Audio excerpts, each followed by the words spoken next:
Treatment of ascites. Ascites is produced due to undue and abnormal accumulation of the fluid in the peritoneal cavity, which produces pressure effects over the underlying vital organs located in the abdomen and the pelvic cavity.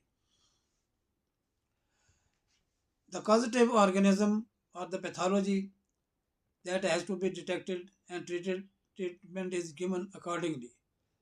I mean, if there is 80% cause of the ascites is cirrhosis of the liver or the disease of the liver.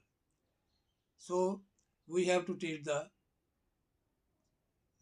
disease of the liver, heart disease, heart failure, constrictive pericarditis, Budd-Chiari syndrome, these and the pancreatitis, tuberculosis, cancerous pathologies, you have to detect and provide the treatment according to the pathology. General measures, you should maintain healthy weight, take least possible quantity of sodium salt, take minimum quantity of water, take regular exercise, have a sex which should be protected by condoms to avoid the hepatitis C and B contamination, which ultimately causes cirrhosis and the cancer of the liver.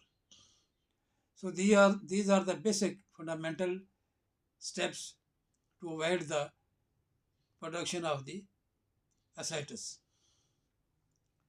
Now, in addition to this, when the massive amount of the water is accumulated, that has to be drained by the procedure which is called as paracentesis. That is, through cannula or the needling, we pass a tube in the peritoneal cavity and drain it out so that the amount of the fluid accumulated producing abnormal pressure that can be reduced. So this is the mechanical procedure and immediate to reduce and to get rid of the pressure effect of the fluid.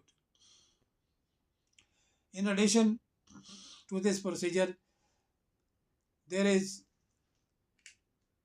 portosystemic shunting surgery, and when the liver damage is extensive one and does not respond to the medical treatment, then ultimately liver transplantation is advised. Medical therapy in the initial stages, that is injection of furosemide IV up to 40 milligram daily base in single dose. And in addition to counteract attack the action of the aldosterone and the renal produced by the kidney, which produces ascitic fluid, that is retention of the sodium and the water in the body, we have to also use the spironolactone up to 400 milligram dose per day. So these are the medical treatment to counteract the action of the renin and aldosterone produced by the kidney, and also to reduce the retention of the water in the peritoneal cavity. So these are the basic medical treatment. Ultimately, when the ascitic is at the last stages or in critical stage, we have to adopt the liver transplantation.